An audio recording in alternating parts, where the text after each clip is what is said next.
खम ब्रह्म। ओम यजुर्वेद अध्याय 34 मंत्र 55।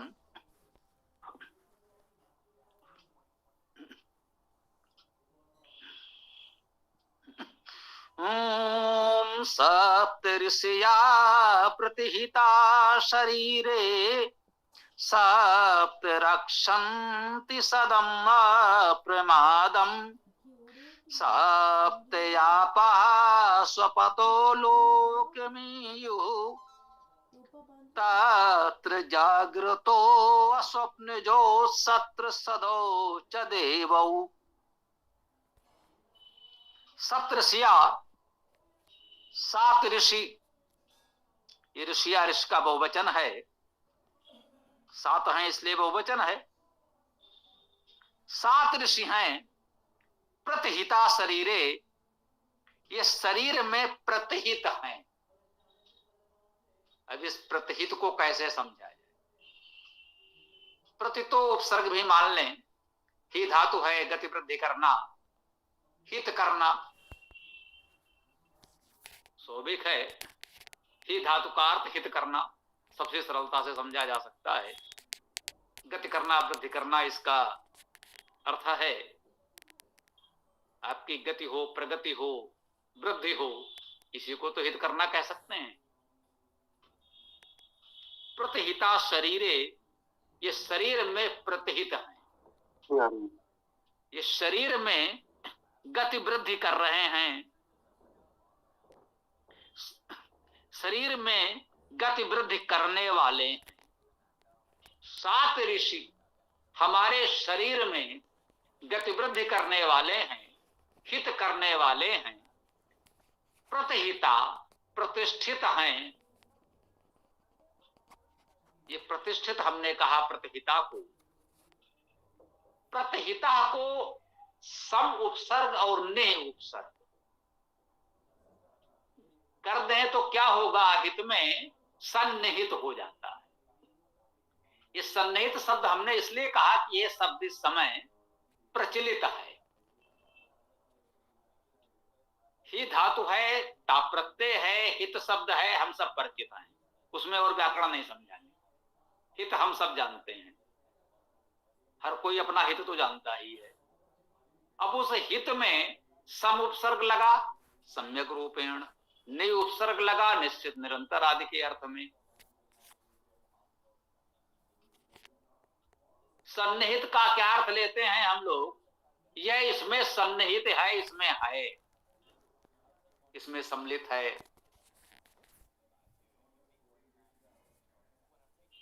जो हमारा हितकारी है वो हमें सम्मिलित हो, सन्निहित हो, प्रतिष्ठित हो। इसी भाव में ये प्रतिहिता शब्द भी संभवतः बना है, ऐसा मुझे प्रतीत हो रहा है।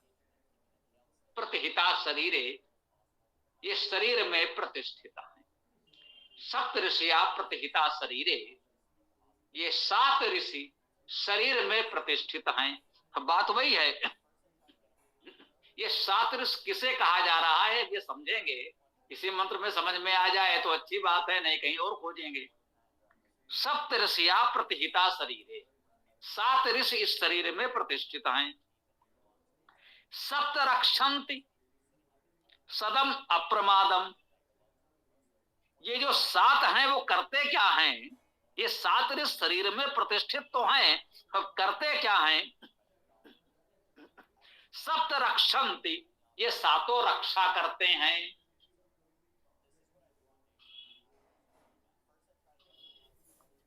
सप्त रक्षन्ति, ये सात क्या करते हैं? रक्षा करते हैं। सदम अप्रमादम, सदम सद धातु का अर्थ भी स्थित होना, चलना भी है। बहुलम छंदस्य के विधान को ध्यान में रखें तो हो सकता है कोई विद्वान इस सदम का अर्थ सदा से भी कर दे। सदा अव्यय है, लौकिक संस्कृत में है, वैदिक संस्कृत में भी मिल जाएगा। सदा का अर्थ हम सब जानते हैं, सदा सर्वदा रहने वाला, सर्वकाल में रहने वाला। कह सकते हैं उसका ये वैदिक रूप सदम हो सकता है। हाँ, संभव तो नहीं है, हो सकता है। तो सदम का अर्थ स्थित भी हो सकता है, सदा सदैव भी हो सकता है। अप्रमादम, आ नहीं, प्रमाद, प्रमाद रहित, प्रमाद रहित होकर ये सातों रक्षा करते हैं। देखिए, सप्त ऋषिया प्रतिहिता शरीरे सप्त रक्षन्ति सदम,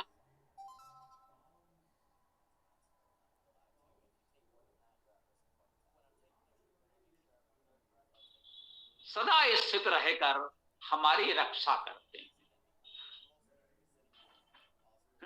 सप्त आपा, ये फिर सात आ गए। अब की कहा सप्त आपा, ये आपा है। आपा शब्द का क्या अर्थ हो सकता है? आपा शब्द में भी उपसर्ग लगाइए तो हो जाएगा व्यापा। सर आप हम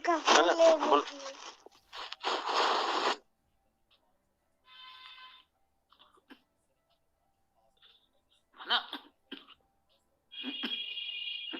आपा वैदिक शब्द है, इसमें कोई उपसर्ग नहीं लगा है। अप धातु का अर्थ पालन करना है, आप धातु का अर्थ व्याप्त होना है। चलिए सहज भाव से समझें।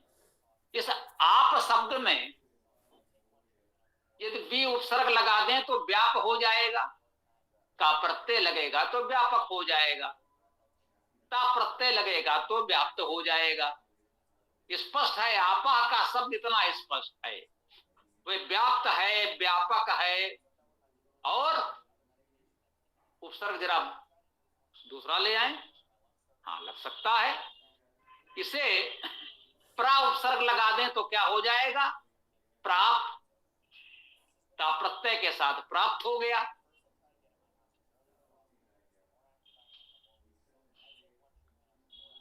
प्रा उपसर्ग के साथ ये प्राप्त हो गया, प्राप्त हो गया हमें। तो ये व्याप्त है, और जो सर्वत्र व्याप्त है वो हमें प्राप्त भी है। जो नहीं है तो उसे प्राप्त करने के लिए प्रयास करना पड़ेगा। जो यहां नहीं है, जो हमारे पास है ही नहीं, जो यहां उपलब्ध नहीं है, उसे प्राप्त करने के लिए तो प्रयास करना पड़ेगा। और जो व्याप्त है, व्यापक है, जो सर्वत्र व्याप्त है, वो हमें प्राप्त भी है। उसको प्राप्त करने के लिए क्या, कहां खोजना है उसे? वो व्यापक है, व्याप्त है अर्थात प्राप्त भी है। तो व्याप्त में प्राप्त का अर्थ भी है। तो क्या कहा? सप्त आपा, सात व्यापक, सात प्राप्त, ये भी कह सकते हैं। अब ये सात कुछ और है, जो व्यापक है और हमें प्राप्त है। स्वाभाविक है, व्यापक है तो प्राप्त भी है। स्वपतो, ये स्वपतो है, स्वपता। स्वपता का अर्थ सोते हुए, स्वप धातु का अर्थ सोना है, शयन करना है, निद्रा लेना है। इसी से स्वप्न शब्द बनता है। स्वप्न का अर्थ शयन करना, निद्रा लेना ही है। स्वपता, ये तो सो गए, सोते हुए। ये सात व्यापक हैं, वे सोते हुए भी लोकम ईयु, लोक को प्राप्त हो गए। ईयु प्राप्त करते हैं। ये धातु का अर्थ गति करना है। गति के अर्थ में जाना, चलना, प्राप्त करना, जानना, ये अर्थ उसमें निहित होते हैं। ये सभी व्याकरणाचार्य, सभी भाष्यकार, सभी विद्वान मानते हैं। इसमें कोई भ्रम करने की आवश्यकता नहीं है कि आपने कहां से बता दिया। जितने गति अर्थक धातु में है, गति के अर्थ वाले जितने धातु में है, सब में जाना चलना के साथ साथ पाना और जानना का अर्थ भी होता है, प्राप्त करना और जानना का अर्थ भी होता है। लोकम ईहु, लोक को प्राप्त कर लेते हैं। लोक धातु का अर्थ देखना है, दृष्टि को प्राप्त कर लेते हैं, या जो कुछ दिखाई पड़ रहा है उसी को लोक कहते हैं, उसे प्राप्त कर लेते हैं। अच्छा ईयरपीस लगा लिया। सप्तयापा स्वपतो लोकम आयु, ये सोते हुए भी प्राप्त कर ले रहे हैं।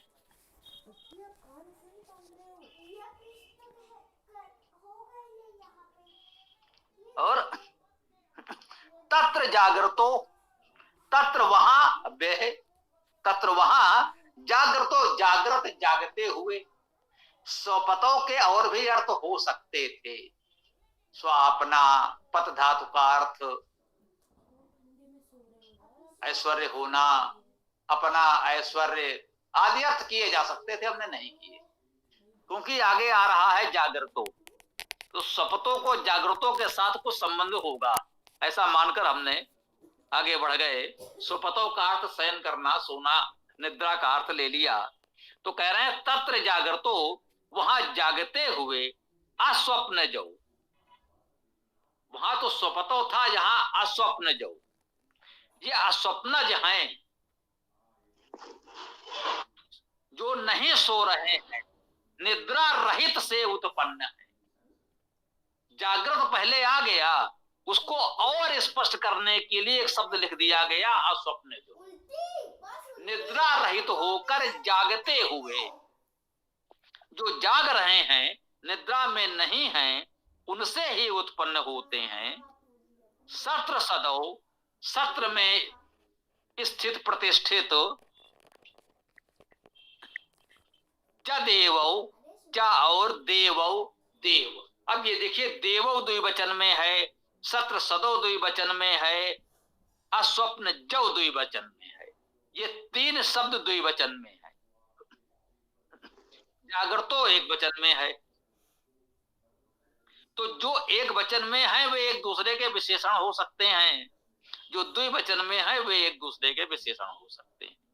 जो देवो कहा गया ये देव युगल है, ये देव युगल के विशेषण है स्वप्न जो, सत्र सदौ, ये सत्र में स्थित हैं। सत्र का अर्थ है विस्तार करना, मनन करना, विचार करना, संबंध करना, संसर्गी होना, साथ होना, ये सत्र शब्द के ही अर्थ है।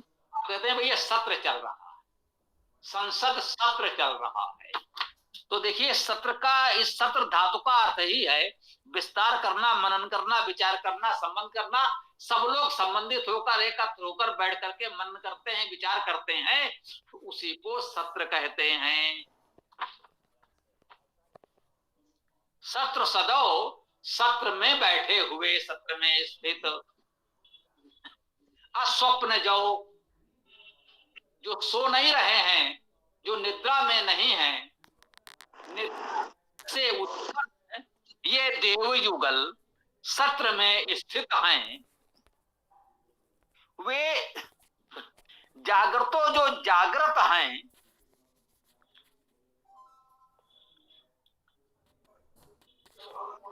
स्वपतो जो सो रहे हैं, कहा सोते जगते जैसे भी हों, ये सात व्यापक लोग को प्राप्त कर ही लेते हैं, ये देवगण है।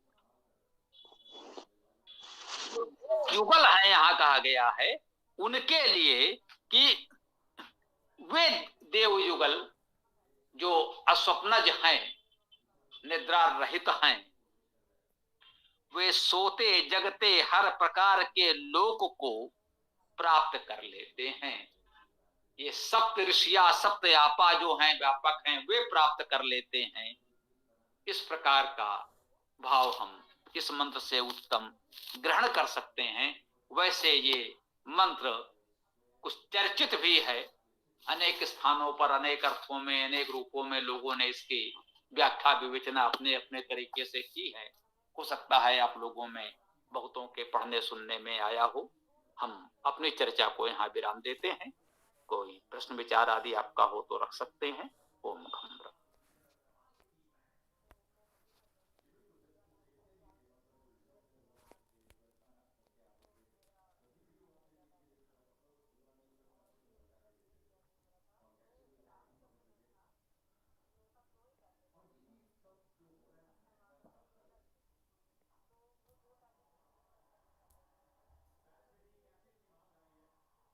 आचार्य जी नमस्ते। सप्तऋषि 7 ज्ञान इंद्रियां होगी शरीर में, किसको कहा गया सप्तऋषि?